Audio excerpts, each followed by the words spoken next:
जी, अस्सलाम वालेकुम। अगला चैप्टर है the real beauty of flora कि फिर अगर आप कहते हैं कि जी रंगों में भी ठीक है खूबसूरती लेकिन असल में तो किसी और वजह से फूल खूबसूरत है, तो ये देख लेते हैं कि असल क्या चीज़ें जिसकी वजह से फूल खूबसूरत होते हैं। We need to use some other standards of measuring beauty of flowers other than the qualities of flower that please the eye and nose. भई हमें देखने में और सूंघने में फूल अच्छे लगते हैं। सीधी-सीधी सी बात है। देखने में उनकी शक्लें और उनके रंग और सूंघने में उनकी खुशबुएँ। लेकिन य सिर्फ़ इस मीटर पे फूल की खूबसूरती आप नहीं गेज कर सकते। वो समझिए कि बहुत ही एक छोटी-सी चीज़ है। हमें कोई और स्टैंडर्ड्स, कोई और मेज़र करने के तरीके भी देखने पड़ेंगे जिसकी वज़ह से आप कह सकते हैं कि कोई फूल कितना खूबसूरत है, कम खूबसूरत है या ज़्यादा खूबसूरत है। क्योंकि फूल सिर्फ़ नाक और आँख के लिए नहीं बने हुए और ना ही फूल इंसानों के प्लेज़र के लिए बने हुए हैं। बेशक हम देखते हैं, हम उगाते हैं, हम काश्त करते हैं, लेकिन फूल असल में हमारे लिए नहीं बना हुआ। The beauty of flower can be and should be appreciated just the way we appreciate the beauty of science, the beauty of math, the beauty of problem solving and the beauty of achievement.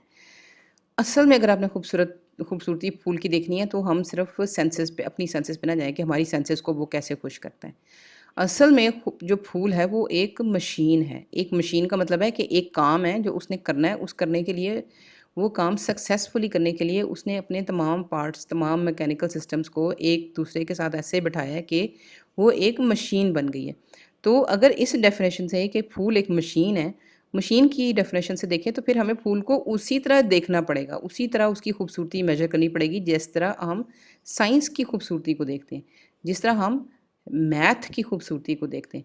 जिस तरह हम problem solving यानी कोई मसला जो आपने हल किया है, कोई जुगाड़ लगाई है, उसकी खूबसूरती को देखते हैं या अचीवमेंट की खूबसूरती के सक्सेस की खूबसूरती को देखते हैं। देखिए एक सीधी-सी बात है, जुगाड़ की बात हम करते हैं कि एक मसला हल करना है किसी भी तरह करो, कोई ना कोई हल निकालो। कभी-कभी जब वो हल आप निकालते हैं तो वो इतना ज़बरदस्त निकलता है कि आप कहते हैं कि यार ये तो पहले कभी ज़हन में आया ही नहीं। अब चूँकि वो इतना ज़बरदस्त हल है, कम से कम टाइम, कम से कम मटीरियल, कम से कम एफ़र्ट में एक मसला हल कर दिया हमने, तो हम उसकी खूबसूरती की जिस तरह तारीफ़ करेंगे, जिस तरह समझें कि उसकी सक्सेस पे खुश होंगे, अचीवमेंट पे खुश होंगे, आपको फूल को भी उसी तरीके से मेज़र करना पड़ेगा, उसी तरह उसकी खूबसूरती नापनी पड़ेगी।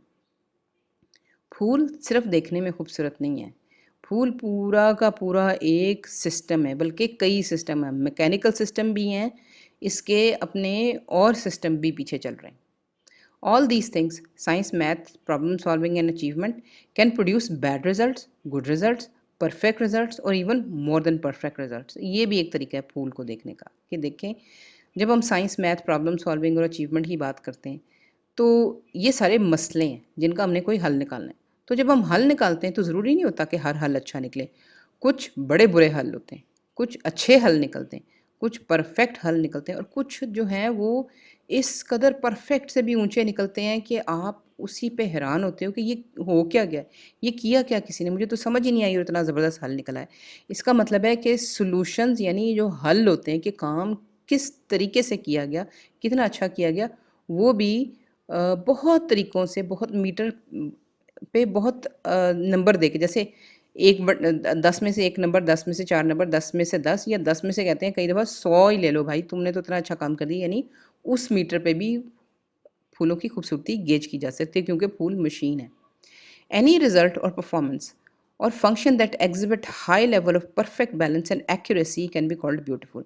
ये बिल्कुल ऐसी बात है कि कोई आपने काम करवाना है किसी से, आप कहते हैं कि जी मुझे 1 किलोमीटर दूर जाना है आधे मिनट में, तो उसके लिए कोई मशीन बना के दो। तो या आप साइकिल बनाओगे या स्कूटर बनाओगे या रेसिंग कार बनाओगे।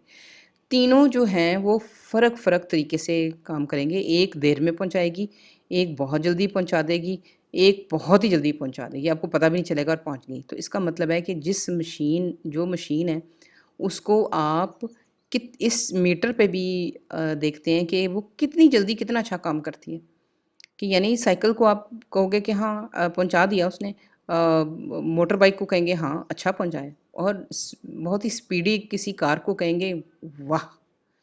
तो इसका मतलब है कि आप जो परफ़ॉर्मेंस होती है किसी चीज़ की, कि जो काम करने का तरीका होता है, उसकी बेस पे भी आप कहते हैं कि कोई चीज़ कम खूबसूरत है या बहुत ही खूबसूरत है। वी ऑफन से व्हाट अ ब्यूटीफुल इक्वेशन, जब मतलब हिसाब किताब की अक्सर इक्वेशन फार्मूले ऐसे होते हैं कि उनको आप देख के आप जब उनको समझ आती है, जब हमें समझ आती है कि असल में ये क्या हुआ है, तो हम कहते हैं क्या खूबसूरत फार्मूला है, या आप कहते हैं क्या ज़बरदस्त मशीन है, या आप कहते हैं क्या ज़बरदस्त कट है। कि यानी परफॉर्मेंस को भी आप खूबसूरती के मीटर पे गेज कर सकते हैं, और फूलों को आपको ऐसे ही करना चाहिए। फूलों को फूलों को एक कुदरत ने काम दिया है, वो काम अगर वो अच्छा करेंगे तो वो खूबसूरत फूल है, वो काम बुरा करेंगे तो वो बदसूरत फूल है, और अगर वो काम बहुत ही अच्छा करेंगे तो वो निहायत खूबसूरत फूल है। फंक्शन कैसे फूल करेगा, परफॉर्मेंस कैसे करेगा, उसके ऊपर उसको गेज कर सकते हैं। The visual beauty of flower is only a byproduct, something which is produced as a secondary result, while flowers are designed by God to perform primary functions successfully. ये जो देखने में खूबसूरत होता है फूल, या उसकी जो खूबसूरती है सूंघने में, ये एक बाय प्रोडक्ट का मतलब है कि दूसरे लेवल का रिजल्ट। मतलब ये वाहिद चीज़ नहीं है जिसके लिए अल्लाह ने फूलों को बनाया। फूलों को किसी और चीज़ के लिए बनाया, कोई और काम करने के लिए बनाया। ये जो देखने की खूबसूरती, ये इसका सेकेंडरी रिजल्ट है, प्राइमरी रिजल्ट कुछ और है। प्राइमरी फंक्शन फूलों का कुछ और है। हाँ, उसका सेकेंडरी फंक्शन भी अगर आपको खूबसूरत लग रहा है तो बहुत अच्छी बात है, लेकिन असल में फूल को आप इस पे गेज नहीं करते। The primary function is to ensure that a specific species of flower survives, produces other flowers again and again. That is done by ensuring that plant pollinates. असल जो काम फूल का सिर्फ एक है। देखिए पौधे के बहुत से पार्ट्स हैं, पत्ता कुछ करता है, जड़ कुछ करती है। जो जड़ करती है वो पत्ता नहीं करता, जो पत्ता करता है वो फूल नहीं करता, जो फल करता है वो फूल नहीं करता, जो स्टेम करती है वो जड़ नहीं करती। हर पार्ट का अलग अलग फंक्शन है। फूल का सिर्फ एक फंक्शन है, सिर्फ और सिर्फ एक फंक्शन है, वो ये कि प्लांट की, पौधे की पॉलिनेशन कंप्लीट हो। यानी पौधे के ऊपर जो पॉलन्स हैं, जो उसके दाने हैं, वो इधर से उधर दूसरे पौधों में जाएँ, दूसरे पौधों के साथ वो मिलें और अगले मज़ीद पौधे पैदा करें। फूल को ये ड्यूटी दी गई है कि किसी भी तरीके से तुम अपने जो पॉलन्स हैं वो इधर से उधर पहुँचाओ। अब फूल वो कैसे करता है? फूल जो है वो अपने आप में खूबसूरती पैदा करता है, हमारे इंसानों के लिए नहीं।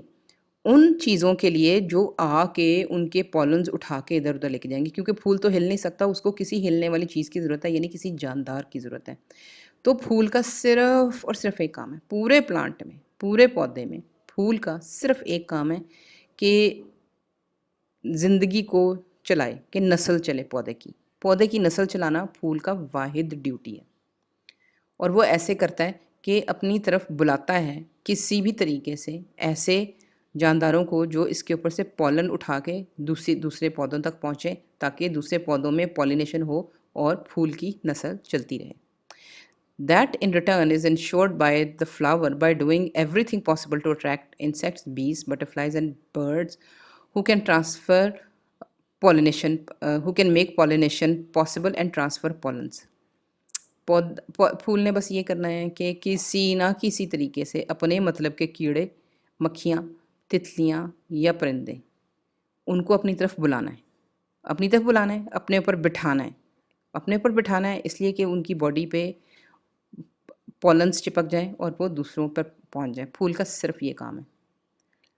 फूल अपनी मशीन इस तरीके से बनाएगा कि पॉलन जो परिंदा है उसको चिपक जाएँ और वो चले जाएँ। ये करने के लिए उसने अपने पत्तियों की शक्ल बनानी है, पत्तियों का रंग बनाना है, पॉलन कहाँ पड़े हुए हैं ये बनाना है, पॉलन कितनी आराम से उतर जाते हैं ये बनाना है, रस किस जगह पे रखा है, यहाँ पे रखा है, यहाँ पे रखा है, यहाँ पे रखा है, यहाँ पे रखा है, ये कहाँ रखना है, कहाँ रस की प्लेसमेंट होगी, ये फूल डिसाइड करता है, क्योंकि फूल ने इसको अपनी तरफ बुलाना है। इसको इतनी देर अपने ऊपर बिठाना है कि इसकी इसकी बॉडी के ऊपर, इसके परों के ऊपर ये चीज़ें चिपक जाएँ, दाने चिपक जाएँ। इसीलिए अक्सर वो जो पॉलन का सैक है वो अंदर करके छुपाता है, ताकि परिंदे को थोड़ी मेहनत करनी पड़े, थोड़ा उसकी बॉडी इस फूल के साथ चिपके, ताकि जितना चिपकेगी, जितना टच करेगी उतने ज़्यादा इसके ऊपर से दाने इसके ऊपर जाएँगे, और दूसरे फूल के ऊपर जब वो यही चीज़ करेगा तो उसके ऊपर इसके दाने उसके ऊपर चले जाएँगे। ये मशीन बनी हुई है, ये इंश्योर करने के लिए कि अपने दाने इस परिंदे के ज़रिए दूसरी जगह पे पहुँचाए जाएँ, बस। ये फूल भी इस परिंदे की पसंद नापसंद के लिए बना हुआ है, हमारे लिए नहीं बना हुआ। ये फूल इंसानों के लिए नहीं बना हुआ। इस फूल को कोई मतलब ही नहीं है इंसानों से। इस फूल को पता ही नहीं है कि इंसान कौन है। वो तो हमें इसके रंग खूबसूरत लगते हैं तो हम इसको उठा के अपने घरों में लगाते हैं। इस फूल ने अपनी मशीन सिर्फ़ इसके लिए बनाई हुई है। इस फूल ने अपनी मशीन सिर्फ़ इसके लिए बनाई हुई है। इस फूल ने अपनी मशीन सिर्फ़ इस कीड़े के लिए बनाई हुई है। ये फूल स ये जो बना हुआ है इसका मतलब सिर्फ़ इस परिंदे से है। इस फूल का मतलब सिर्फ़ इस मक्खी से है। Flowers also reward the pollinators with something they need, food और नेक्टर। अब पौधे जो फूल हैं वो पॉलिनेटर को बुलाएंगे, किसी तरीके से बुलाएंगे। फूलों के पास कोई चीज़ होगी जिसके लिए ये आएंगे, वरना ये सिर्फ मुलाकात करने तो नहीं आएंगे। ये इसलिए आएंगे क्योंकि इसके पास रस है या खुराक है। यानी फूल और पौधा बदले में परिंदे को या अपने पॉलिनेटर को या रस देता है या खुराक देता है, जिसकी वजह से वो परिंदा या जानदार फूलों की तरफ आता है बार बार बार बार। या उसके ऊपर कोई फल होंगे फूलों के करीब करीब, या फूलों के अंदर रस होगा। Different qualities of flowers like scent, colour और size are designed to attract a variety of appropriate pollinators like hundreds of species of bees, wasps, butterflies, moths, beetles, birds और bats। ये सारे वो जानदार के चमगादड़े, परिंदे, छोटे छोटे हर तरह के कीड़े, तितलियाँ, हर तरह की मक्खियाँ जो हैं वो चूँकि चलते फिरती मशीन्स हैं, इसलिए फूलों को इंटरेस्ट है कि इनमें से कोई एक या ज़्यादा जो जो भी उनके मतलब की चीज़ है वो उनके ऊपर आके बैठे और यहाँ से पॉलन उठा के लेके जाए। ये मकसद पूरे करने के लिए जो फूलों की खसूसियात होती हैं, यानी फूलों की खुशबू, फूलों का रंग और फूलों का साइज़, सिर्फ़ और सिर्फ़ इसलिए बना होता है कि वो अपने मतलब के जो पॉलिनेटर्स हैं उनको अपनी तरफ बुलाए। इसके अलावा फूलों का कोई मकसद नहीं होता। अगर हमें फूल की खुशबू और रंग और डिज़ाइन पसंद आता है तो वो उसकी फूल की बाय प्रोडक्ट है। फूल ने हमारे लिए नहीं की, सिर्फ़ अपने पॉलिनेटर के लिए की है। अब ये देखें, मक्खी के ऊपर इसके पॉलन्स चिपके हुए हैं, क्योंकि ये कोशिश करेगी कि अपना रस अंदर से अंदर हो या फ़र्क-फ़र्क जगहों पे रस हो, कि मक्खी ज़्यादा से ज़्यादा टाइम गुज़ारे, ज़्यादा से ज़्यादा इसको टच करे ताकि मक्खी के इन बालों के साथ इसके ज़्यादा से ज़्यादा पॉलन चिपक जाएँ। Flying insects stop at the plant to drink nectar and pick up pollen, which they then distribute as they visit other flowers। ये जो उड़ने वाले चीज़ें हैं, चाहे वो परिंदे हों, चाहे वो कीड़े हों, वो एक जगह से रस पीते हैं और फिर दूसरे फूल पे जाते हैं, फिर तीसरे पे जाते हैं। इसी तरह वो एक का पॉलन दूसरे पे लेके जाते हैं। To aid insects in finding the nectar and thus the pollen, many flowering plants have evolved to possess bright colors। दूर से परिंदों को अट्रैक्ट करने के लिए फूलों ने एक काम किया है कि जो रंग दूर से उन उड़ने वाली चीज़ों को अट्रैक्ट करते हैं, जो उनको पसंद होते हैं, फूल अपनी पत्तियों का और अपना रंग उसके मुताबिक कर लेते हैं। मसलन हमिंग बर्ड जो है और जो तितलियाँ हैं उनको लाल और पीला रंग ज़्यादा पसंद आता है, तो इसीलिए अक्सर फूल अपना रंग लाल और पीला करते हैं ताकि दूर से ही इन कीड़ों को और परिंदों को ये पसंद नज़र आ जाए और वो इनकी तरफ आ जाएँ। As well as the nectar guides that may only be visible in ultraviolet light, a wavelength of light spectrum bees can see but people cannot। एक और चीज़ करते हैं कि चूँकि ये फूल बना ही इसके लिए हुआ है, फूल हमारे लिए नहीं बना हुआ, फूल इसको करने के लिए बना हुआ है। और फूल चाहता है कि पूरी की पूरी उसकी बॉडी जो है वो फूल के अंदर चली जाए ताकि जगह-जगह से वो पॉलन इकट्ठे करे। इसलिए फूल अक्सर अपना जो रस है वो काफ़ी गहरी जगह पे रखता है ताकि ज़्यादा से ज़्यादा परिंदा उसके अंदर जाए और ज़्यादा से ज़्यादा इसकी बॉडी उसको और पॉलन को टच करे। लेकिन फूल ने उसको बताना भी है कि मेरा रस कहाँ पे है। तो वो समझें कि ऐसे अक्सर फूलों का रंग अंदर से डार्क या फ़र्क होता है, वो इसलिए होता है कि परिंदों को या मक्खियों को दिखाने के लिए फूल अक्सर ऐसे रंगों में भी अपना नेक्टर वाली जगह पे, यानी जूस या रस वाली जगह को ऐसे भी रंग लेते हैं कि जो यूवी लाइट में नज़र आता है, यानी अल्ट्रा वायलेट रेंज में वो कलर नज़र आता है, जो कि हम इंसानों को नज़र नहीं आता क्योंकि हमारी आँख अल्ट्रा वायलेट नहीं देख सकती, लेकिन मक्खियों की और परिंदों की आँखें अल्ट्रा वायलेट रेंज के रंग देख सकती हैं। इसलिए अक्सर हमें नज़र नहीं आता कि फूल परिंदे को क्या दिखा रहा है, लेकिन परिंदे को नज़र आ रहा होता है कि हाँ, फूल मुझे कुछ और भी एक्स्ट्रा चीज़ दिखा रहा है जो कि हम इंसानों को नज़र नहीं आ रही। From a bee's eye view, the UV colors and patterns in flower petals dramatically announce the flower stash of nectar and pollen. जिस तरह हम दुकानों बाज़ार जाते हैं तो हमारी बहुत सारी दुकानों ने बोर्ड लगाया होता है सेल सेल सेल 10% सेल, तो हम कहते हैं कि हाँ, हम उस दुकान पर जाएंगे जहाँ हमें सस्ता मिल रहा है। एक और दुकान कहती है 30% सेल, तो अब आप 10% को छोड़ के 30% के पास चले जाओगे। अगर कोई 50% लगा दे तो आप सारी 100 दुकानें छोड़ के उस 50% के पास ही जाओगे, इसलिए कि वो दुकान ये प्रॉमिस कर रही है कि आपके मतलब की चीज़ मेरे पास कम से कम कीमत में है।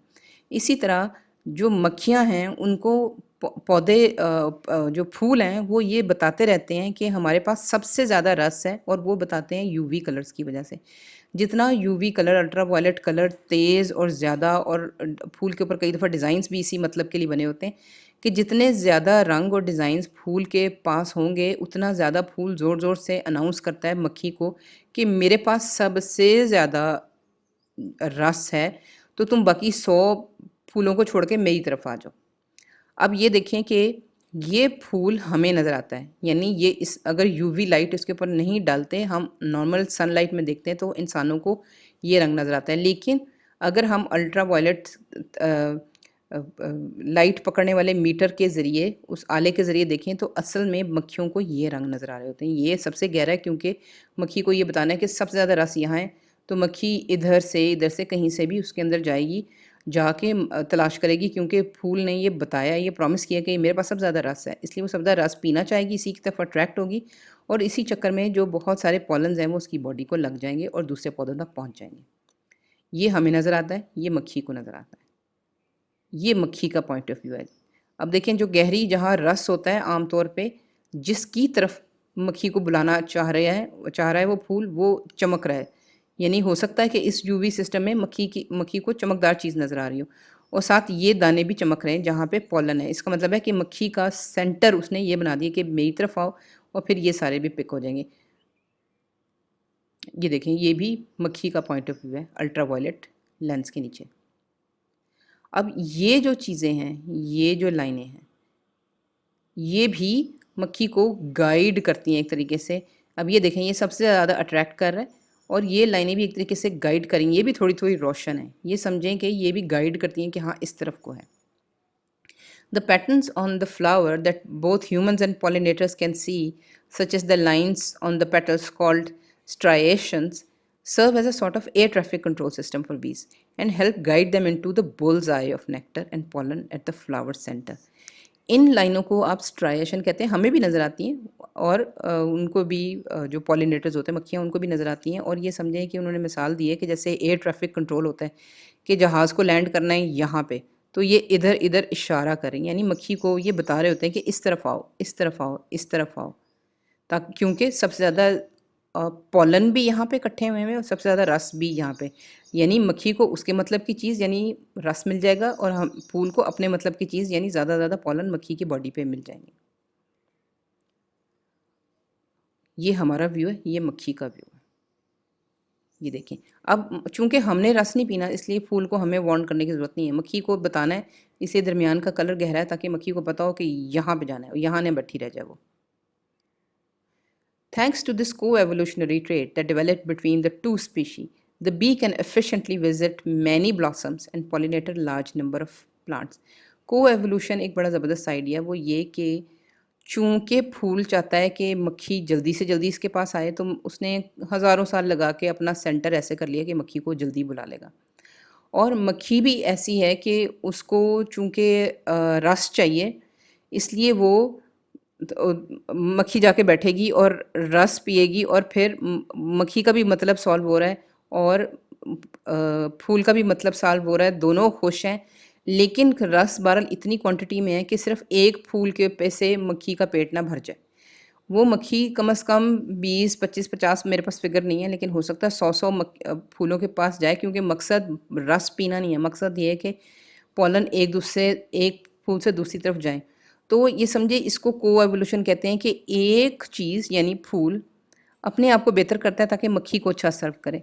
मक्खी अपने आप को ऐसे बेहतर करती है कि वो फूल को अच्छा सर्व करे, यानी दोनों स्पीशीज़ जिनका आपस में मतलब है, वो एक-दूसरे को हेल्प करती हैं और एक-दूसरे की के लिए फ़ायदा पहुँचाती हैं और आहिस्ता-आहिस्ता इस तरह इवॉल्व भी होती रहती हैं, यानी बेहतर से बेहतर होती जाती हैं।